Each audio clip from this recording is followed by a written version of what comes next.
Assalamualaikum warahmatullahi wabarakatuh. Baik, alhamdulillah anak-anak SD 3 Harmoni kita sudah melaksanakan sholat subuh berjamaah. Selanjutnya kita bersiap-siap untuk keberangkatan menuju tujuan kita untuk outing besar SD 3 Harmoni, yaitu Pulau Seribu, tepatnya di Pulau Pramuka. Oke, semangat semuanya ya. Baik, terima kasih. Nah, sebelum itu kami fasilitator SD 3 Harmoni akan menyampaikan beberapa informasi yang perlu kita ketahui bersama dan mohon dipatuhi. Yang pertama, selama di sana kami berharap kita bisa menjaga adab dan perilaku kita masing-masing. Yang kedua, Pak Rizky menitip saling menjaga satu sama lain antar kelompok. Sebelum kita berangkat, Pak Rizky akan ingatkan kembali beberapa perlengkapan yang sudah kita sepakati untuk dibawa ke Pulau Seribu.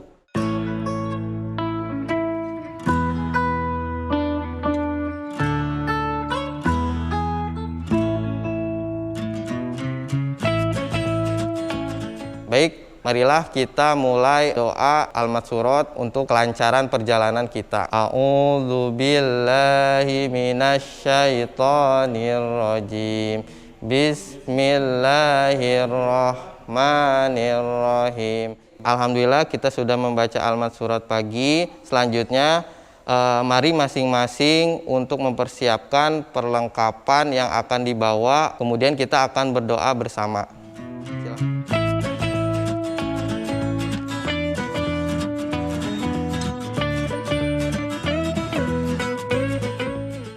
Baik, alhamdulillah kita sudah beres-beres dan juga cek-cek perlengkapan apa yang perlu dibawa lagi.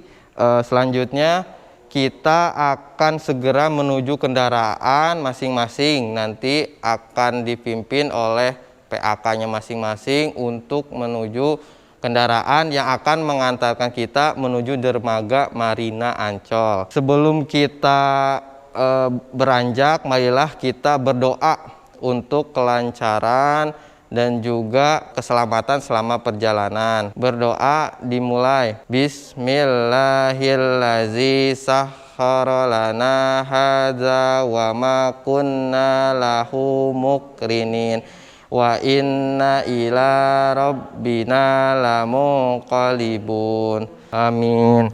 Baik, selanjutnya kita akan langsung menuju ke kendaraan masing-masing dan nanti akan diatur berdasarkan PAK atau pemandu kalian masing-masing.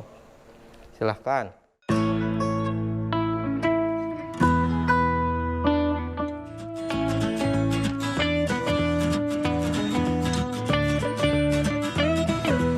Alhamdulillah kita sudah tiba di dermaga Marina, tempat kapal yang akan mengantarkan kita menuju Pulau Pramuka. Selanjutnya mari kita tunggu kapal di ruang tunggu dermaga Marina. Yuk.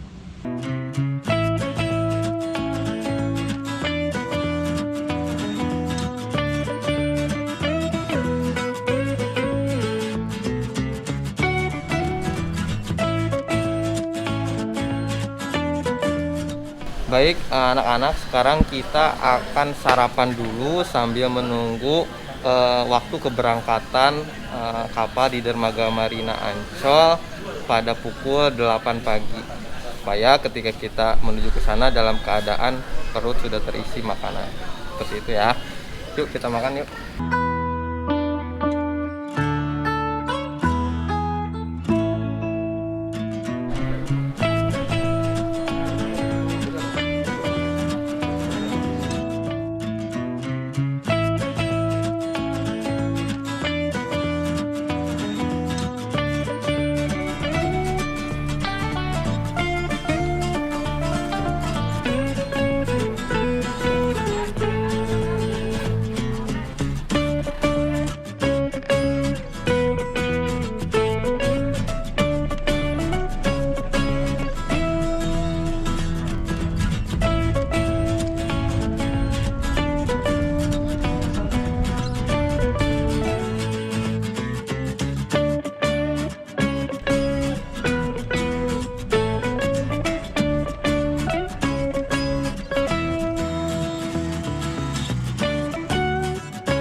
Baik, alhamdulillah pada saat ini tiba juga kita di Pulau Pramuka, tempat tujuan kita untuk melakukan outing.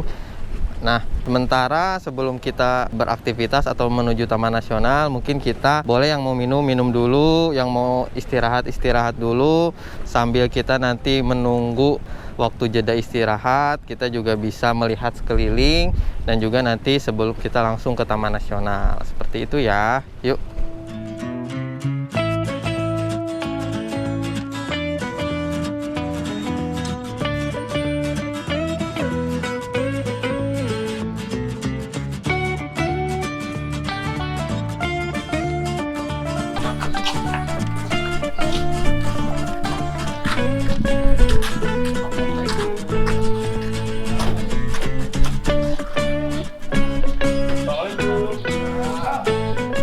Assalamualaikum.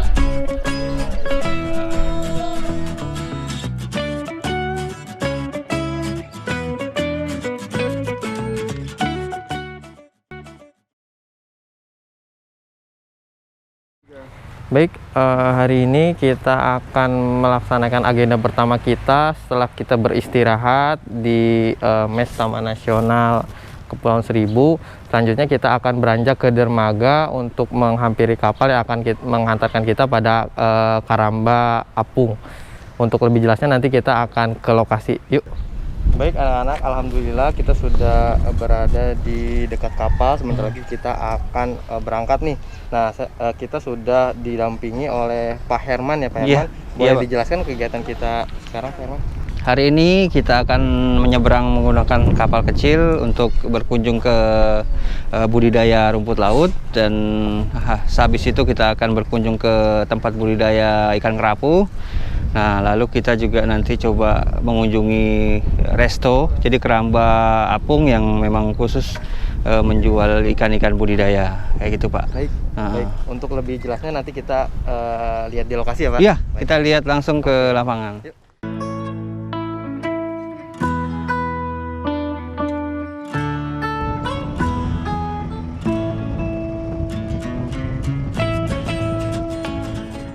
Saat ini kita sudah bersama ahlinya. Jadi kalau mau tanya, kita tanya sama ahlinya. Ya, boleh Pak, diperkenalkan dulu. Ya, nama saya Jody.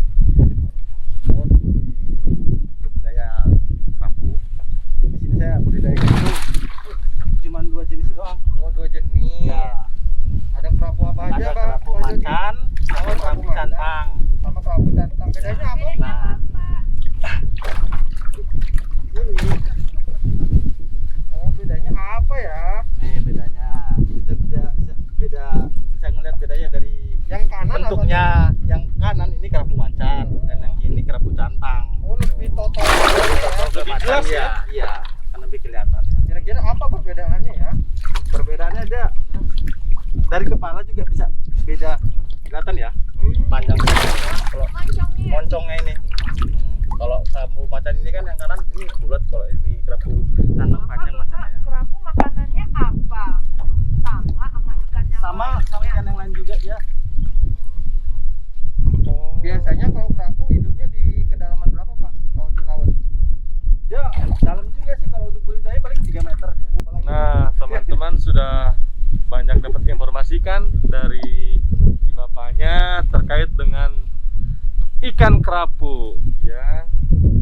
Sementara itu dulu, nanti kita lanjut ke tempat-tempat yang lainnya ya. Tunggu ya. Terima kasih. Dadah. Nah teman-teman, tadi kan kita sudah ke tempat budidaya kerapu tuh bersama Pak Jody juga. Nah setelah itu kita pindah tempat ke tempat budidaya. Ada yang tahu ini apa? Rumput laut ya Pak ya? Rumput laut ya. Iya, rumput laut. Balik lagi sama Pak Jody nih. Mau bertanya, Ya. gimana sih Pak cara kita untuk membudidaya rumput laut? Ya, ini namanya rumput laut patah tulang. Ada dua deh, jenis dua. Ada patah tulang sama katoni. Nah, ini yang kita ambil ini jenis patah tulang. Nah, ini cara budidayanya nanti kan ini besar, kita bisa potong lagi. Di sini di tantelan ini kita bisa ngikatannya. Di sini di tali. Nah nanti dia berkembang biak. Nah ntar kita potong lagi, bisa menjadi besar seperti ini dia. Untuk pertumbuhannya paling 2-3 minggu dia bisa besar. Nah ini juga banyak kegunaannya di konsumsi ya.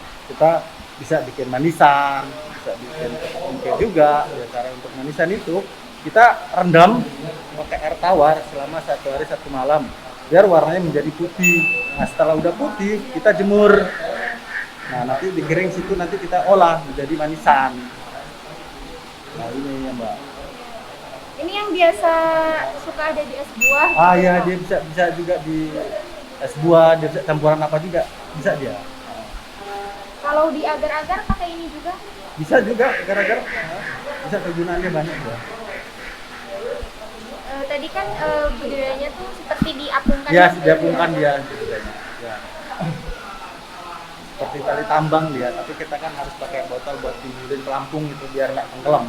Kan kalau udah besar dia tenggelam dia mendot, makanya kita pakai pelampung botol aqua. Seperti itu, Mbak. Ya, oke. Itu saja teman-teman tentang budidaya rumput laut. Oke, kita sudah sampai nih di tempat namanya penampungan ikan hias di Pulau Panggang. Nah, teman-teman bisa lihat nih di sini ada, siapa yang tahu ini ikan apa ya yang lucu banget nih? Ya, ikan Nemo. Ada juga, ada bintang lautnya juga nih, warna merah. Terus ada ikan-ikan yang lainnya. Di sini mau ngasih tahu ikan pari. Sebentar, kita lihat yuk ikan pari nih. Nih ikan parinya lagi diem-diem aja nih. Tuh, ada bentol-bentol birunya, ikan pari manta. Nah, ikan pari itu yang harus diperhatikan, kita harus hati-hati dengan ekornya. Dan ikan-ikan yang lainnya nih teman-teman bisa dilihat satu-satu. Ya, ini beberapa ikan hias dari laut. Kan ikan hiasnya air laut ya, jadi dari laut. Nah, ikan laut jadinya, ikan hiasnya. Oke, ada beberapa ikan di sini. Nih, kalian juga biasa melihat nih, ikan ini lucu banget loh. Ya, berdiri begitu. Oke, kurang lebihnya seperti itu. Nanti kita eksplor lagi karena waktunya insya Allah udah cukup di Pulau Panggang ini. Oke, terima kasih.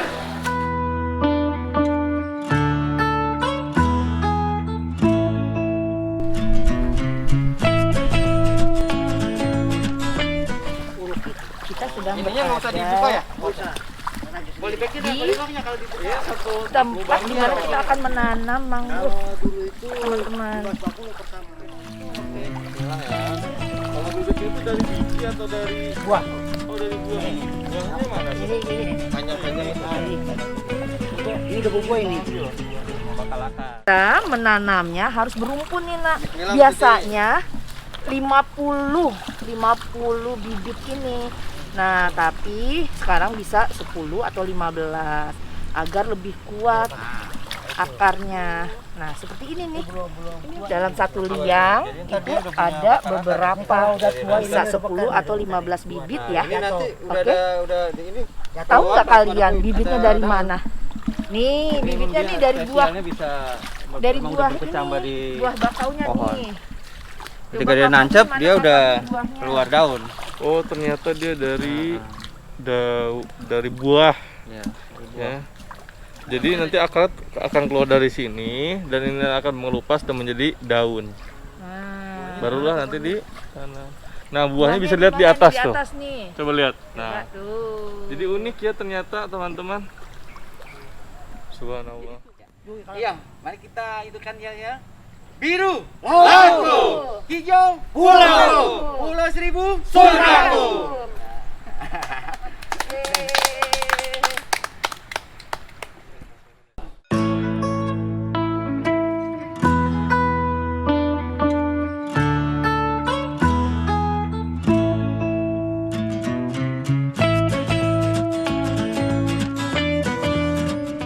Berarti Pak Herman ini tuh tempat kepiting untuk dibudidayakan ya, Bang? Iya. Untuk dibesarkan ya? Iya, Oh, Pak. bisa Jadi memang dilihat. tempatnya sudah didesain untuk jenis kepiting bakau Nah, ditutup biar dia nggak terlepas. Dan ukurannya pun sudah disesuaikan. Kepiting itu yang punya 2 capit itu berarti? Benar. Jadi memang kepiting itu masih jenis Crustacea ya. Nah, jadi dia punya capit yang sebagai buat pertahanan dia yang pertama, dan yang kedua untuk makan. Iya. Baik. Nah, jadi ini bentuknya. Ini masih terbilang kecil ya. Belum Ini dewasa. warnanya kok bagus, Pak? Ya, warnanya dia hijau kebiru-biruan. Namanya kepiting bakau. Dia makannya apa, Pak? Makannya ikan, juga kadang-kadang ya, kepiting-kepiting lain juga yang kecil-kecil bisa dimakan juga sama dia. Jadi memang dia kebanyakan sih makan ikan. Berarti dia habitatnya di mangrove. Di mangrove. Memang dia kepiting-kepiting bakau di mangrove.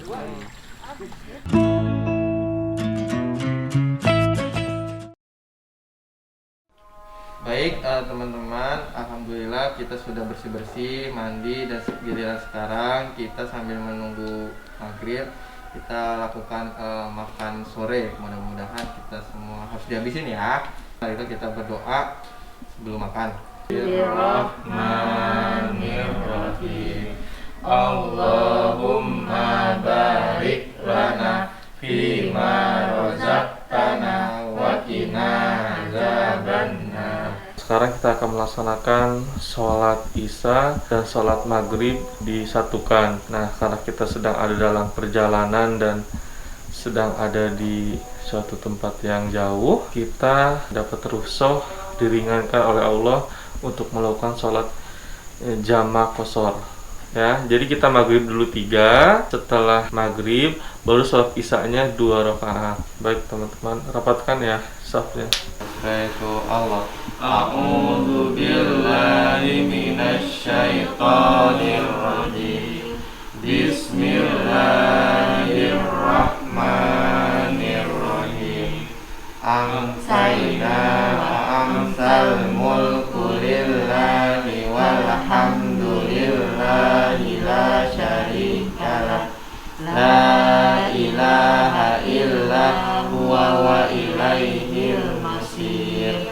Amsayna ala fitratil Islam wa kalimatil ikhlas wa ala dini nabiyina Muhammadin sallallahu alaihi wasallam wa ala millati abina Ibrahim hanifah wa ma.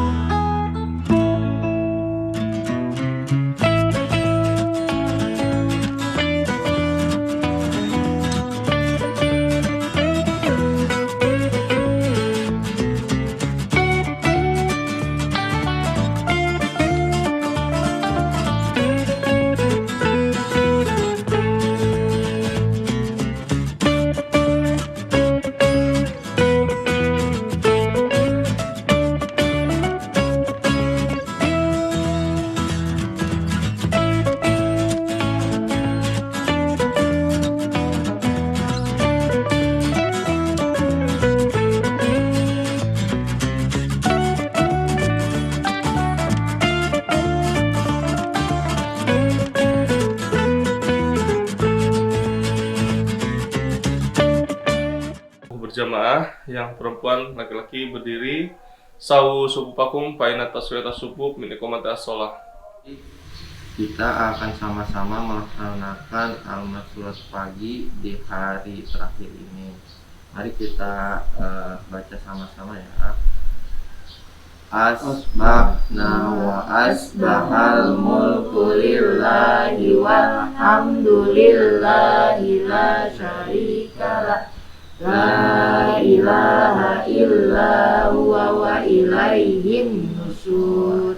Asbahna ala fitratil Islam wa kalimatil ikhlas wa ala dini nabiyina Muhammadin sallallahu alaihi wasallam wa ala millati abina Ibrahim hanifah wa ma kana minal musyrikin.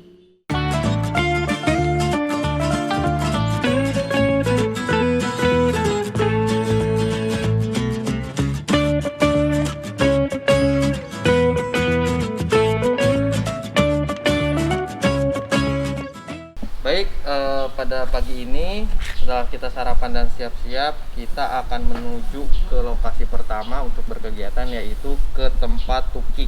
Untuk selengkapnya, yuk kita lihat sama-sama. Come on.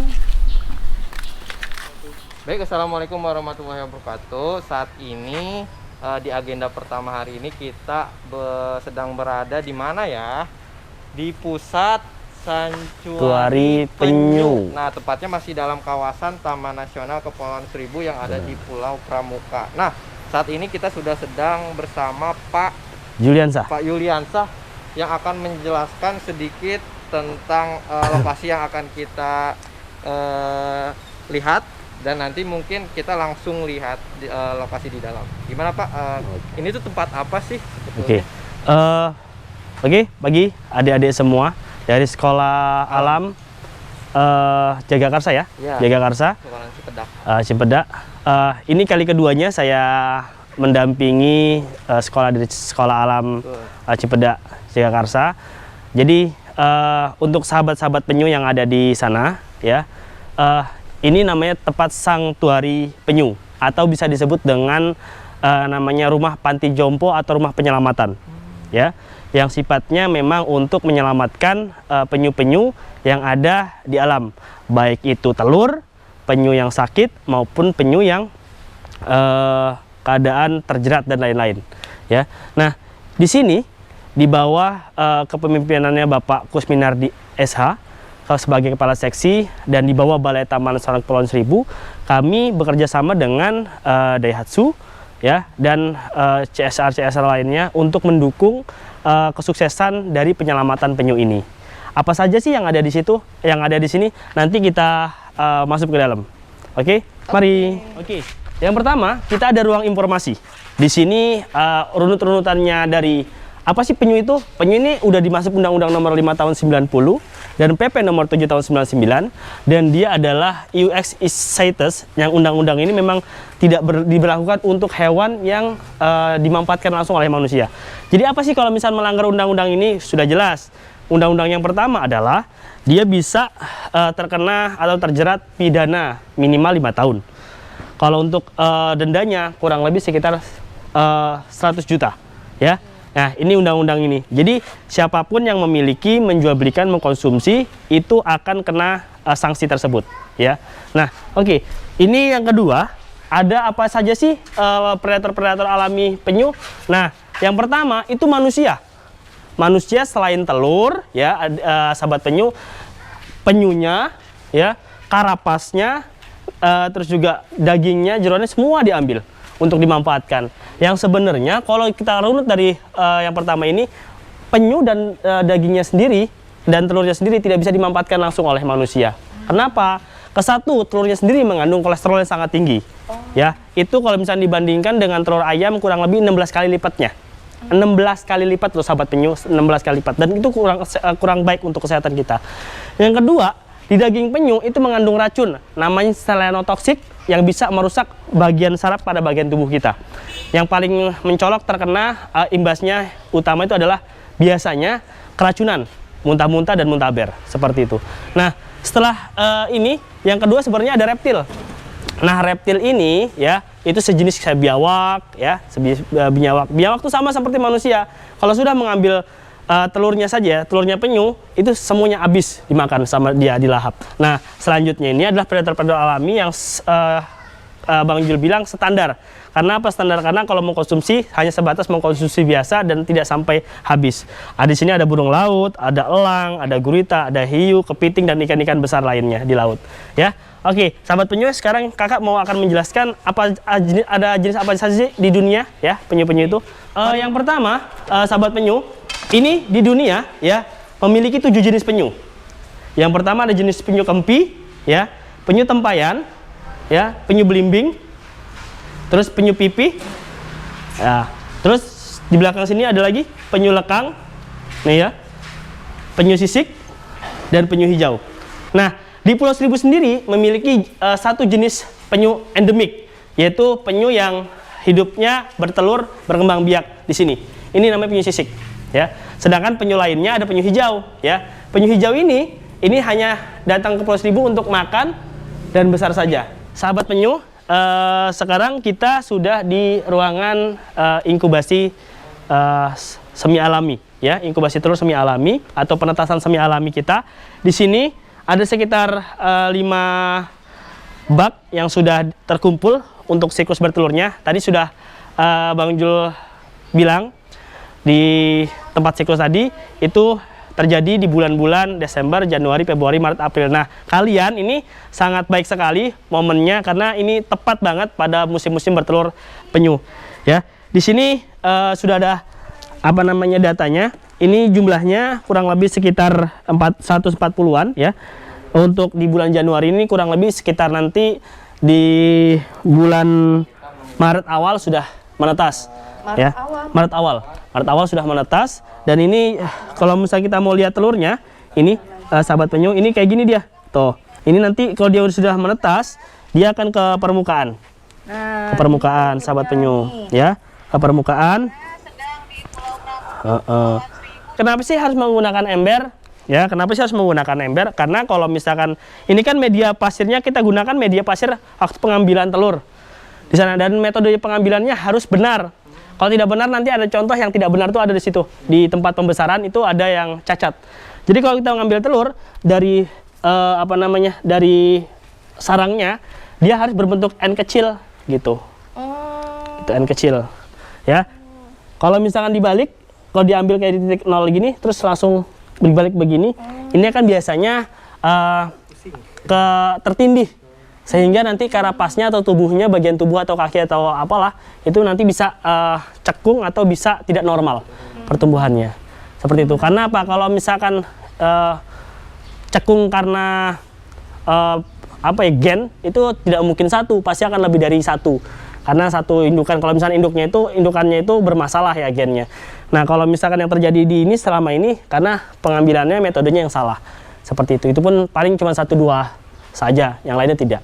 Seperti itu ya. Dan itu biasanya yang akan berpengaruh tinggi adalah nanti waktu dia tumbuh. Tumbuhnya nanti akan terhambat. Seperti itu. Oke. Mari kita ke tempat pembesaran tuki ya. Kalau yang ini kawan-kawan sahabat penyu, ini hasil dari serah terima waktu 4 hari lalu sama BKSDI DKI Jakarta. Ini ada 2 jenis penyu. Yang ini yang tidak normal, jenis penyu sisik, itu yang normal jenis penyu sisik ya. Ini yang penyu hijau ya. Dan ini penyu hijau ini dalam kondisi sakit di waktu diserah terimanya. Ini lagi masa proses penyembuhan. Seperti itu ya, sahabat penyu. Nah, ini umurnya kurang lebih sekitar 6 tahun sampai 7 tahun. Nih yang ini nih. Nah, ini nanti ini kan lagi pengisian air ya. Nanti airnya nanti segini nih. Sehingga nanti dia berenangnya lebih leluasa. Di sini mereka ditampung kurang lebih sekitar 1 sampai 2 minggu untuk penyesuaian habitat. Nanti dipindahkan ke tempat habituasi penyu. Ke tempat habituasi penyu kurang lebih sekitar 1 sampai 2 minggu. Total keseluruhan mereka nanti stay di tempat sanktuari atau penyelamatan penyu ini 1 bulan. Nanti baru dilepas liarkan ke alam.